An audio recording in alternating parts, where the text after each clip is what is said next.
This is Mindfulness with Richard Clarke. Listen, reflect, and deeply meditate.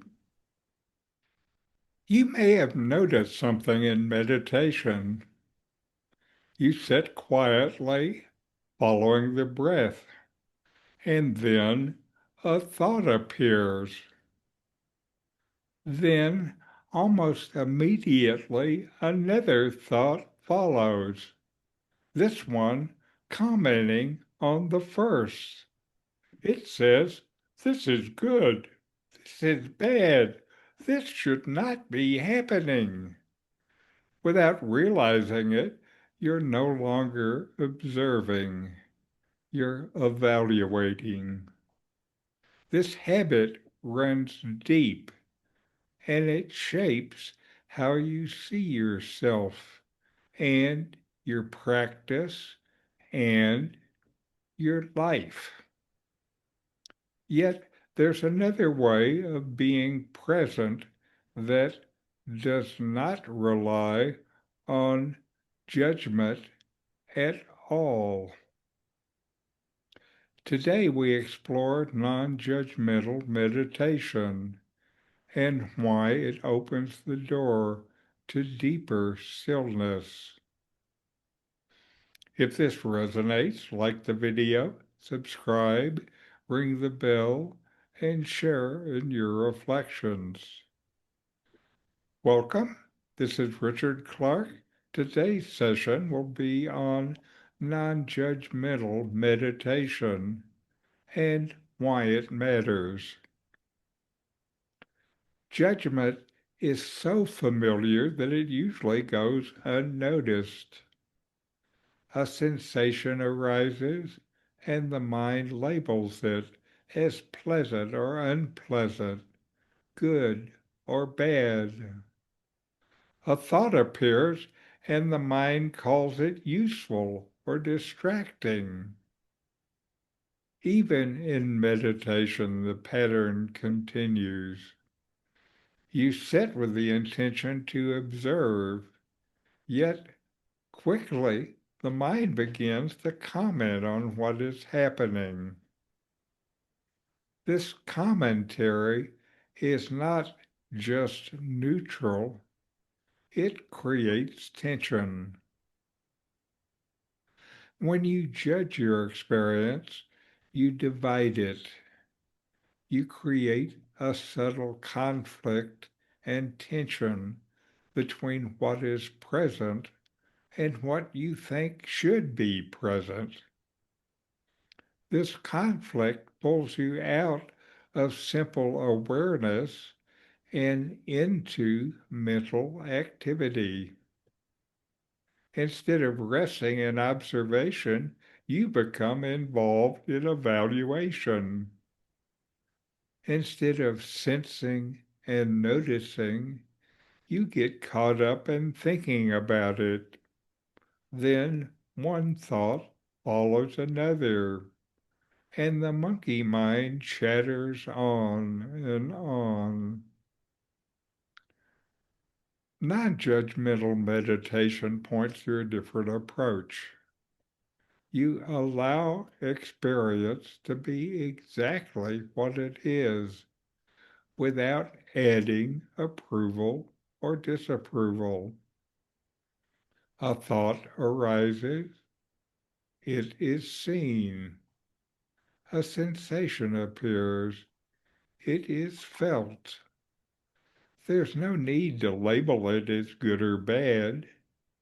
You can notice it before your mind applies its label. This doesn't mean you become passive in life. It means that you're learning to see clearly without distortion. Judgment is entirely a mental process. It exists as thought and is not inherent in the experience itself.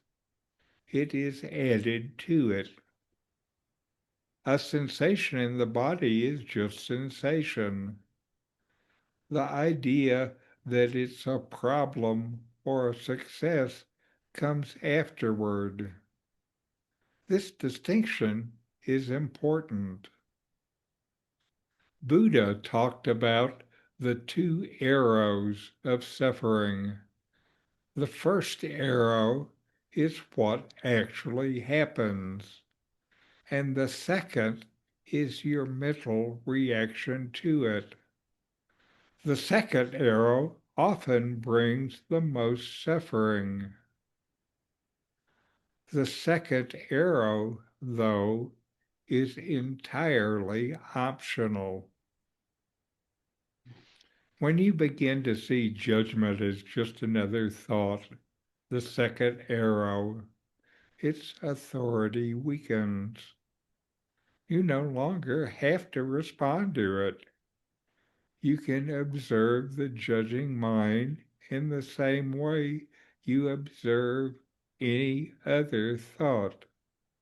It's just another thought. This shift allows you to move beyond the mind. Going beyond the mind does not mean stopping thought. It means no longer being entangled in its movements. Thoughts continue to arise, including judgments, but they are seen as passing events. Awareness remains untouched. As this becomes clear, meditation deepens naturally.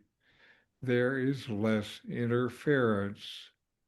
The mind is not constantly adjusting, trying to correct or improve the experience. A quiet stability begins to emerge. When you rest as this knowing presence, experience unfolds without resistance. There is no need to control or improve what is happening. In practical terms, this changes how you relate to difficulty. An uncomfortable sensation appears. Instead of rejecting it or responding to it, you observe it. For example, a restless mind appears. Instead of fighting it, you allow it and notice that awareness is not actually touched by it. This reduces unnecessary struggle. Over time, you may notice that experience becomes lighter, not because conditions have changed, but because the layer of judgment has softened. Without constant evaluation, there is more space, more ease. Non-judgmental awareness is not something you create. It's what remains when judgment is not believed. The moment you recognize this, even briefly, you step out of the mental loop and into simple presence. This is where meditation becomes deep, not through effort, but through allowing it. Now, here's a guided meditation. Sit comfortably. Feel your feet making contact with the floor. And gently look around and name a few shapes or colors that you see. Notice one neutral or pleasant sensation in the body. Allow the eyes to close. Bring attention to the breath. Let it move naturally. Feel the breath in and out.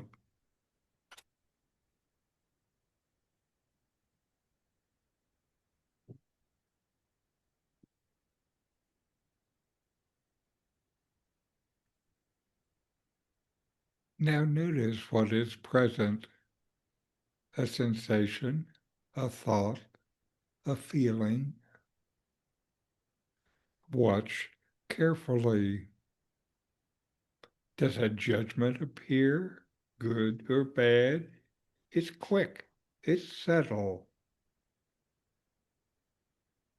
Perhaps a thought is saying this is good or this is not working.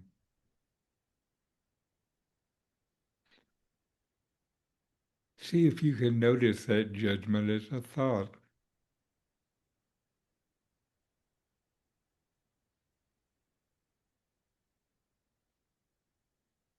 And silently say, judging. Label the thought so you can dismiss it. Let it pass and return to simple observation. Now ask quietly, what is here before judgment?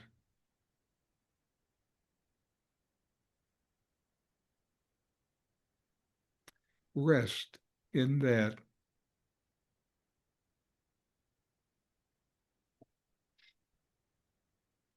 Another experience arises. Another judgment may follow. Again, see it clearly and let it go without pushing it away. Ask again, what remains when judgment is not believed? And rest as that.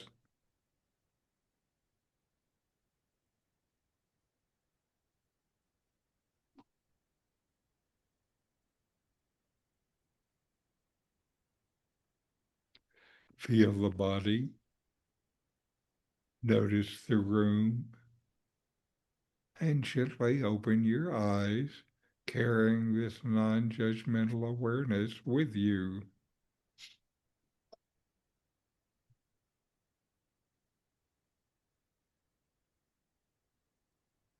Now, Barley, how's your meditation been?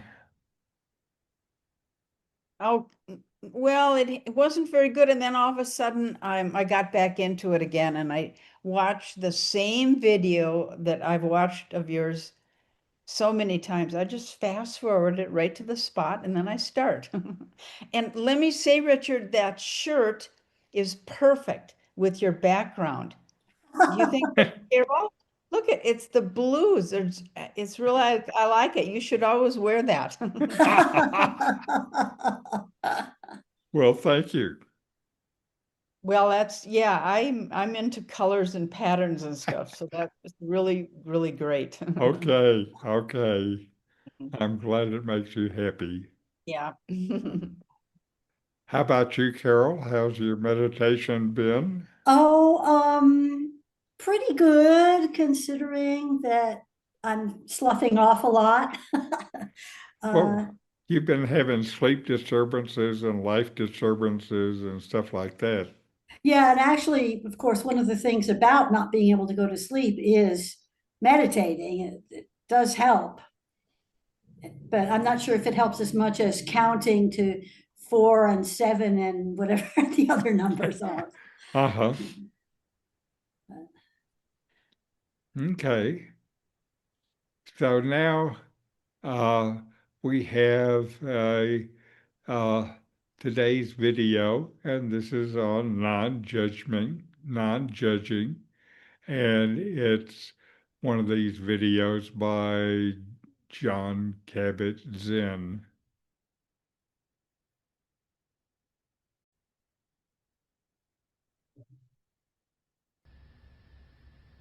Non-judging. It doesn't take long in meditation to discover that part of our mind is constantly evaluating our experiences, comparing them with other experiences, or holding them up against expectations and standards that we create, often out of fear.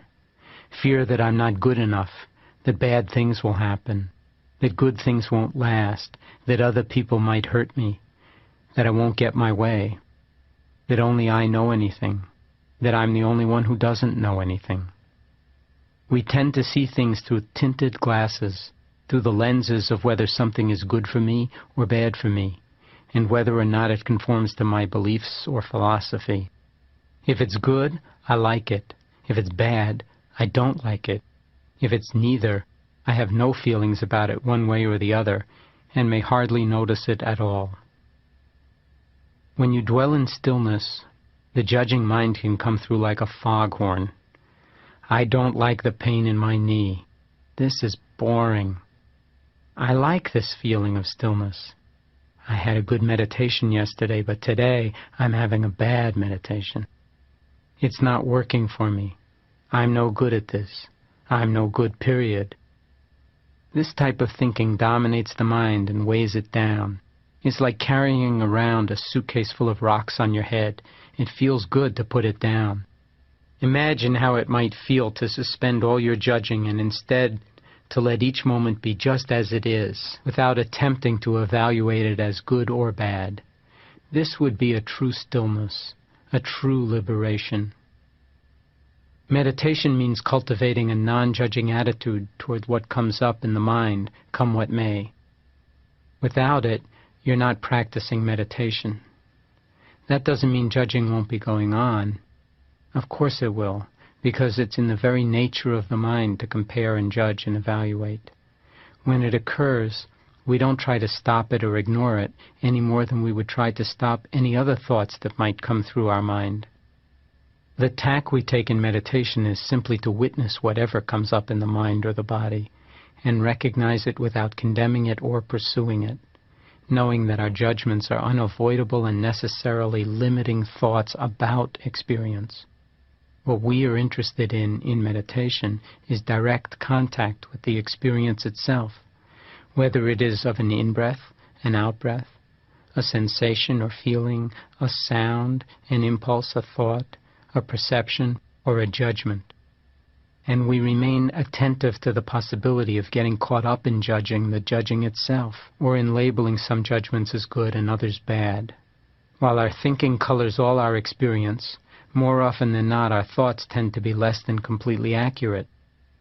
Usually they are merely uninformed private opinions, reactions and prejudices based on limited knowledge and influenced primarily by our past conditioning. All the same, when not recognized as such and named, our thinking can prevent us from seeing clearly in the present moment. We get caught up in thinking we know what we're seeing and feeling, and in projecting our judgments out onto everything we see off a hairline trigger. Just being familiar with this deeply entrenched pattern and watching it as it happens can lead to greater non-judgmental receptivity and acceptance. A non-judging orientation certainly does not mean that you cease knowing how to act or behave responsibly in society, or that anything anybody says is okay. It simply means that we can act with much greater clarity in our own lives and be more balanced, more effective, and more ethical in our activities if we know that we are immersed in a stream of unconscious liking and disliking which screens us from the world and from the basic purity of our own being. The mind states of liking and disliking can take up permanent residency in us, unconsciously feeding addictive behaviors in all domains of life. When we are able to recognize and name the seeds of greediness or craving, however subtle, in the mind's constant wanting and pursuing of the things or results that we like, and the seeds of aversion or hatred in our rejecting and maneuvering to avoid the things we don't like, that stops us for a moment and reminds us that such forces really are at work in our own minds to one extent or another almost all the time. It's no exaggeration to say that they have a chronic, viral-like toxicity that prevents us from seeing things as they actually are and mobilizing our true potential.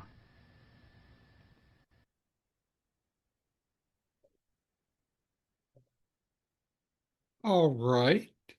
And now we'll have some meditation.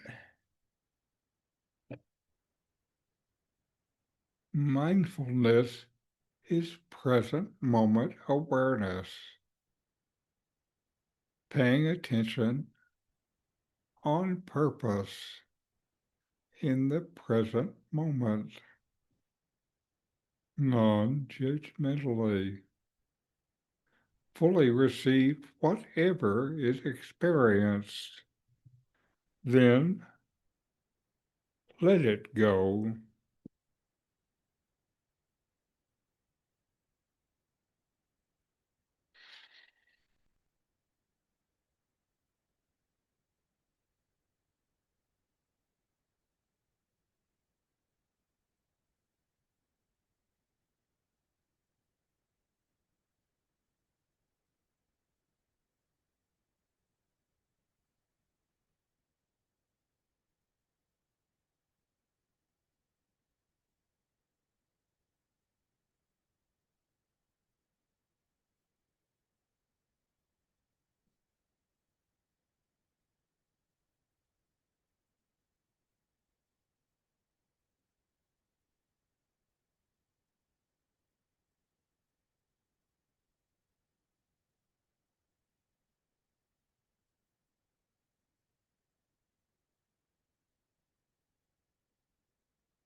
All right.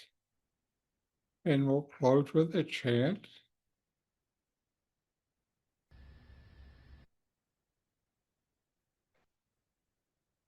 Om Shanti, Shanti, Shanti. Om, peace, peace, peace.